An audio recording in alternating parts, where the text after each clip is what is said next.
al planteamiento de qué es lo que nos genera un estado de infelicidad, ojo, visto desde las neurociencias, les diría que es tener una mente en un estado de alteración, en un estado de descontrol, en un estado en donde está una serie de actividad rumiante y está continuamente generándonos estados, condiciones de mucho estrés y de mucho malestar. Habría que diferenciar una cosa bien importante, Sergio. No se trata de tener siempre la mente ocupada, sino entender cómo funciona nuestra mente, incluso cuando estamos en estados de reposo, porque los estados de ocio se ha comprobado que son increíblemente fructíferos. Cuando tú estás trabajando, estudiando, creando, haciendo cosas novedosas, abriendo tu mente al aprendizaje, etcétera, tanto el sueño como los estados de ocio son momentos en que se conectan muchas de estas redes neuronales y dan lugar a nuevos conocimientos, a nuevos aprendizajes, a innovaciones, etcétera. Entonces, para la gente que busca tener ambientes enriquecidos en el sentido de estar aprendiendo, estar haciendo, estar pues, creando, pues estos son momentos muy, muy ricos, ¿no? Pero cuando estamos en ese otro modo, en ese modo donde estamos pensando situaciones catastróficas, situaciones de las que no tenemos un control, de las que estamos continuamente generando esa parte de malestar, pues se puede experimentar como aburrimiento, como malestar, como sufrimiento, en suma como infelicidad, ¿no? Y ahora es momento rápidamente, Imelda, de ir con nuestra queridísima Alicia Ortiz, que ya anda ahí en la línea. Muy buenos días, Alicia, ¿cómo estás? Hola, buen día, encantada de estar con ustedes y viendo que hay algo de ruido ambiental porque hay aquí un helicóptero. Estoy No te cerca del preocupes, hospital que está bajando. no te preocupes, Alicia. Oye, y traemos un gran tema esta mañana. Me parece que el día, bueno, al día de hoy, a como estamos viviendo actualmente en la vida, generamos muchas expectativas y creo que el grado de infelicidad que estamos teniendo hoy día no necesariamente va porque no tenemos lo indispensable y básico para vivir, sino que lo tomamos en función de lo que supuestamente no tenemos, ¿no? O sí tenemos de cosas. Eh, Recordarán ustedes esta película del niño de las rayas, ¿no? Cómo ante una contingencia, ¿no? O la famosa lista de Schindler, ante estas contingencias, la gente tenía lo básico para ser feliz. O sea, hoy día creo que este consumismo e inmediatismo que estamos viviendo, pues nos pone a lo mejor en una constante infelicidad. Alicia, ¿por dónde comenzamos? Y nuevamente bienvenida al Café de las 10. Muchas gracias. Hola, Sergio. Hola, Imelda. Encantada de estar aquí con ustedes y queridos radioescuchas aquí con estas maravillosas tecnologías. Pues sí, mira, efectivamente, dices, ahora tenemos esta situación que nos tiene así sumidos en una actividad y en una condición de estar con muchas expectativas, ¿no? Yo te diría, les diría tratando de ver, ahora sí, lo difícil de por dónde empezar, ¿no? Al planteamiento de qué es lo que nos genera un estado de infelicidad, ojo, visto desde las neurociencias, les diría que es tener una mente en un estado de alteración, en un estado de descontrol, en un estado en donde está una serie de actividad rumiante y está continuamente generándonos estados, condiciones de mucho estrés y de mucho malestar. Ahora bien, ¿cómo se estudió esto y qué implica? O sea, no se trata de pensar, se trata de entender cómo funciona este cerebro en esa correlación con la mente, que la mente es un estado emergente de la actividad cerebral y corporal que nos da una representación de esta realidad, ¿no? Se pensaba durante mucho tiempo que nosotros teníamos un control de nuestra actividad mental. Y esa es una de las grandes revelaciones de la ciencia, de las neurociencias, y es que no es así. Nuestros pensamientos no están en todo momento y en toda circunstancia sujetos a nuestro control. Y esto se descubrió desde el año de 1975 en un estudio que se hizo en la Universidad de Washington, en donde se puso a personas, ya cuando se empezaron a disponer de estas tecnologías maravillosas de escaneo y de estudios para ver qué pasa en el cerebro mientras se está haciendo alguna actividad, pues se empezó a ver, se les pedían a personas para ver ¿qué pasa cuando estás pensando en una cosa, en otra, cuando estás moviendo una parte de tu cuerpo, cuando estás haciendo cierta actividad, se pasó esto, ¿no? Y casualmente, y esto lo narra muy padre la doctora Nazaret Castellanos, que es una neurocientífica española que hace mucho trabajo de difusión muy padre, nos cuenta que por un tema técnico que no funcionaba el escáner, se les pidió a las personas que esperaran tantito y que estuvieran tranquilas, que estuvieran en calma. Lo que deducían los investigadores es que en ese estado no habría actividad cerebral. Y resulta que no, Sergio, que en ese estado en donde ellos decían, pues no estoy haciendo nada, la mente estaba pero con una cantidad impresionante de actividad que empezaron a registrar los escáneres, ¿no? Entonces dijeron, pues, ¿qué es esto? Esto es una cosa verdaderamente novedosa, no entendemos de qué se trata, ¿no? Entonces se empezó a investigar y esto dio lugar a una publicación en el año de 2011 en la revista Science, que fue una publicación muy reconocida desde entonces y un hallazgo muy relevante, que la titularon así, ¿no? Una mente divagante, o sea, una mente que está imbuida en esta actividad tan errática, tan divagante, es una mente infeliz, ¿no? Es una condición de infelicidad. Y lo que se notó es que esa actividad mental a la que estamos sujetos tiene mucho que ver, o sea, es lo que llamamos como un diálogo interno, que generalmente tiene un contenido, o sea, ya tratando de especificar cuáles son esas imágenes y esos pensamientos y esa actividad mental que está en nuestro cerebro, pues encontró que el 80% es un diálogo interno, autorreferente, autobiográfico en primera instancia, en primera persona, y tiene mucho que ver con estos pensamientos de esta naturaleza, ¿eh? Hubiera hecho esto, pasó aquello, me fue re mal, estoy acá, la vida no me funciona, o sea, mucho en este estado un tanto catastrófico, un tanto de afecto, de denigración y cuestiones de esa naturaleza, ¿no? Y que es un pensamiento que tiene mucho que ver, está muy relacionado con la noción que tenemos del yo, de nuestro self. Entonces, cuando nos enfocamos y nos cerramos mucho a estar con esa actividad mental divagante de una manera descontrolada, genera un estado de malestar, ¿no? Dicen los neurocientíficos, ¿por qué es importante? Esto dio lugar a la investigación y al encontrar una red neuronal que se llama red neuronal por defecto, que desde entonces, desde esos años, principios desde los 90 y lo que va de este siglo, ha sido las estructuras neuronales una de las principales áreas de trabajo de investigación en las neurociencias, ¿no? Y esta red neuronal, lo que se nota es que cuando estamos casi todos los días, estamos activos, la tenemos más o menos el 47% del tiempo que estamos activos, estamos en ese modo, en el modo de esa red. Y en el fin de semana, cuando se supone que estamos en descanso, pues llega a ser hasta el 75, ¿no? Entonces, habría que diferenciar una cosa bien importante, Sergio.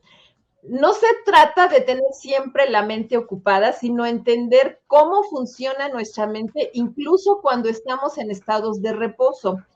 Porque los estados de ocio se ha comprobado que son increíblemente fructíferos.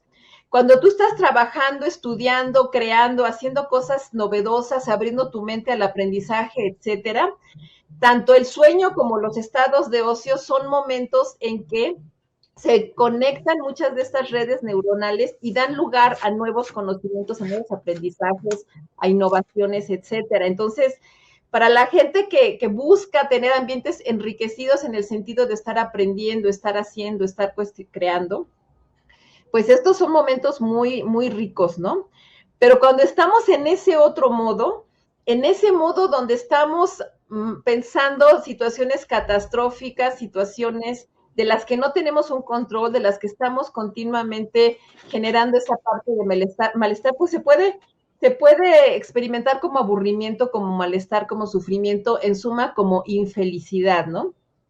Entonces, esta otra parte también, y nos lo narra la doctora Castellanos, Nazaret Castellanos, hubo otro estudio en donde también se publicó, en este caso, también en la revista Science, que se pusieron a las personas, se pusieron a personas a un buen número, porque también eso es algo interesante de estos estudios, que ya se tienen como que mayores referentes, grandes bases de datos, y lo que se vio es que en este caso se puso a personas, se habla más o menos de unos 1000, en donde se les ponía en una habitación en blanco, ¿no? Donde no había ningún estímulo y el punto era estar ellos solos y sus pensamientos, ¿no? Lo único que podían hacer en caso de sentirse mal era generar una actividad eléctrica, generarse toques, pequeños shocks eléctricos que sabían que les iba a provocar algún dolor, alguna malestar, pero bueno, era una manera así como que era la única alternativa, ¿no?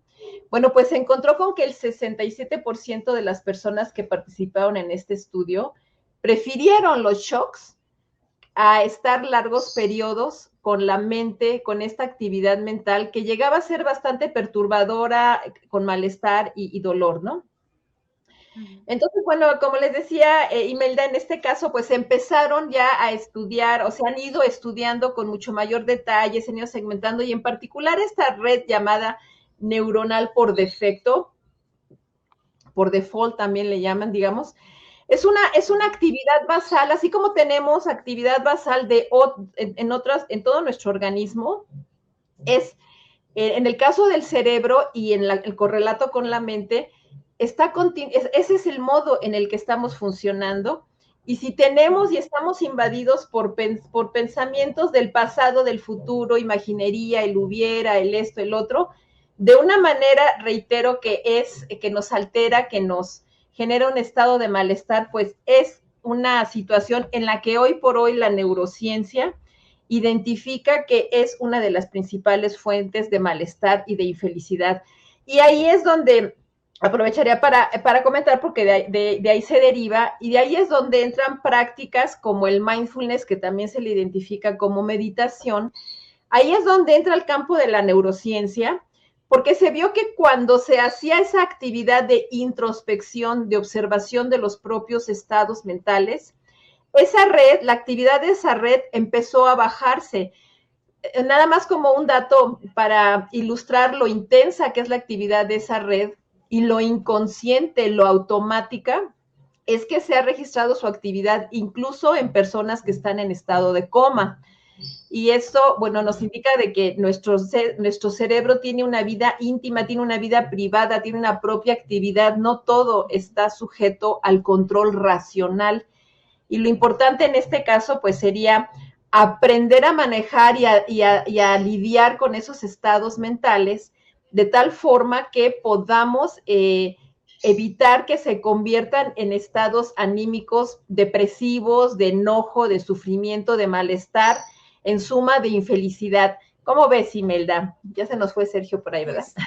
Pues mira, yo como lo veo también es algo de las cosas más complicadas de hacer, porque no recibimos tanto la educación como pues esto de estar con uno mismo, ¿no? O sea, siempre estar hacia los estímulos, y precisamente esto que dices, que el mindfulness o la meditación, el entrenamiento autógenes se llama aquí, o por ejemplo la relajación progresiva, nos ayuda también a reconocernos, a estar bien con nosotros, porque muchas de las, pues precisamente este modelo que nos mandan es, bueno, necesitas, o sea, es necesario tener una pareja, pero lo que no nos dicen en todos estos modelos de educación o dentro de la sociedad es que primero hay que estar bien con uno mismo, o sea, que valorarse, reconocerse, darse cuenta. Por ejemplo, un principio es todas estas cosas donde me empiezo a cachar, a darme cuenta qué patrones estoy siguiendo, qué modelos estoy siguiendo, si estoy siempre en el pasado o si estoy siempre en el futuro, y que muchas veces estos saltos, casi siempre los saltos hacia el pasado son del sufrimiento o la culpa, y los al futuro sobre la incertidumbre o miedos, ¿no? Porque es esto de no saber qué va a suceder. Entonces, para centrarse y equilibrarse, sí es muy importante empezar por uno mismo. El mindfulness precisamente nos ayuda a hacer este trabajo de reflexión o de darnos cuenta, de valorarnos, que muchas veces en situaciones muy difíciles, muy complicadas, hemos salido adelante. Sin embargo, es estar de que sigue adelante, adelante, adelante, y no podernos dar cuenta que de hecho hasta inconscientemente hemos salido adelante, ¿no? Claro.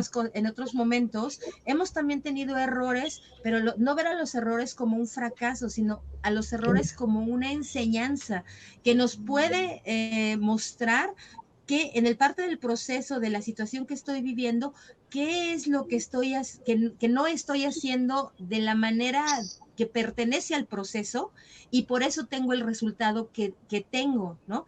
Y otra Claro. es las expectativas personales, o sea, cualquier cosa que queremos vivir, ¿no? O que vamos a vivir, que si son las vacaciones, que si es a un concierto, conocer a una persona, siempre están las expectativas ahí, y realmente el darse cuenta que no son necesarias esas expectativas, o sea, limitarlas, vamos a decirlo, desde una manera sana, nos ayuda a que ahora sí que el resultado o que no se cumplan esas expectativas no se convierta en frustración.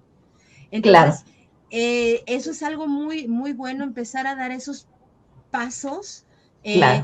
Yo lo llamo como estarse cachando de, ay, me estoy poniendo de víctima, ay, me estoy poniendo en diferentes pues trajes o diferentes máscaras Claro. para pues ahora sí que confrontar determinadas situaciones y darme cuenta si soy víctima de mis emociones, si trato todo de controlar todo, o simplemente de funcionar. O sea, no se funciona, se vive, se experimenta, y con las Claro. herramientas que tenemos y que podemos en cualquier momento utilizar, si nos abrimos a esto, hay diversas técnicas, ¿no? Por ejemplo, esta de la relajación progresiva, relajación muscular progresiva, es muy buena porque nos damos cuenta dónde tenemos tensión. O sea, nos hace primero tensionar y después soltar y sentir esa diferencia. O sea, está muy relacionado con sentir y la respiración consciente.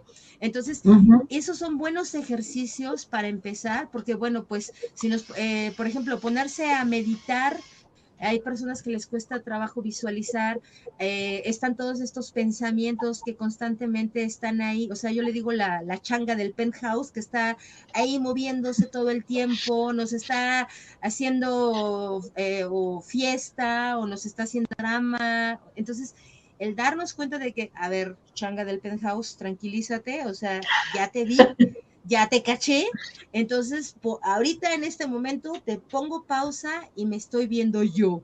Y eso, Claro. bueno, a mí sí me ha ayudado muchísimo, o sea, es una gran herramienta, y obviamente pues Claro. buscar ayuda o apoyo pues de profesionales como tú, por ejemplo.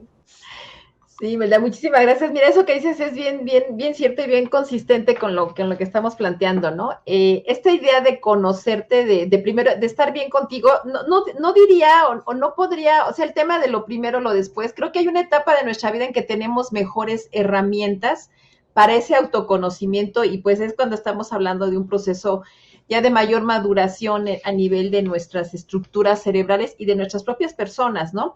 Y lo digo, Imelda, porque en buena medida esta actividad mental tan descontrolada y que lleva a estados más alterados, a sensaciones de malestar y de sufrimiento, también tiene mucho que ver, como lo decía hace un rato, como lo decían, con esta construcción del sentido del yo. y eso se va a dar en nuestro círculo original, en donde nacimos, nuestros padres, nuestra familia, las comunidades donde pertenecemos. Y ahí va a ser bien importante el tipo de comunicación, de contactos, de estilos de apego, de interacciones que tengamos para cómo se va a estar dando esa representación que yo tenga del mundo y que se va a estar reflejando en esa actividad mental. Y lo digo también porque es bien importante, como dices, tener en un momento dado de situaciones ya más críticas, de malestar, de sufrimiento. Pienso, por ejemplo, personas que ya desarrollaron alteraciones como pensamientos obsesivo-compulsivos, ansiedades, depresiones, ideaciones suicidas, cuestiones de esa naturaleza que tristemente están siendo muy, muy, muy frecuentes. Vemos que esto se relaciona también con vivencias que tuvieron y de las cuales muy probablemente no se sea consciente. Entonces, estas prácticas ayudan mucho, pero bien conducidas, porque también pueden, y de hecho están llamadas a mejorar a integrar mejor esas redes neuronales. Aparte de esta red, digamos, de por defecto, pues está todo lo que implica la activación de la memoria, que cuando nosotros vivimos situaciones adversas, críticas, difíciles, que nos estuvieron en estados de estrés crónico, pues esas redes no se integran de manera adecuada y se están activando y reactivando, generando esos estados de malestar o de plano, incluso desarrollando síntomas de estrés postraumático, que también es uno de los grandes afectaciones en nuestros días, ¿no?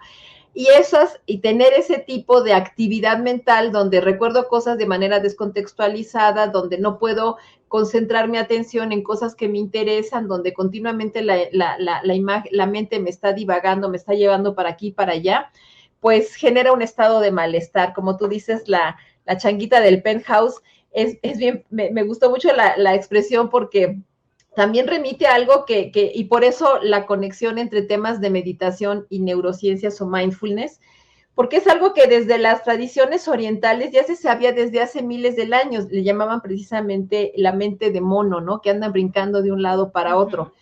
Pero es hasta la década de los 70 donde se empieza a estudiar ya con recursos de neuroimagen, de imagen cerebral, tecnologías, que han permitido generar esta comprensión, este mapeo cerebral y darnos cuenta que cuando estamos en un estado de malestar, porque eso también hay un estudio que se refiere que se hicieron, pero con amplísimas bases de datos, que es lo que ahora se puede hacer y puede aportarnos más comprensión, con gente que le preguntaban, ¿qué estás haciendo ahorita y qué estás pensando? ¿Cómo se está generando esta?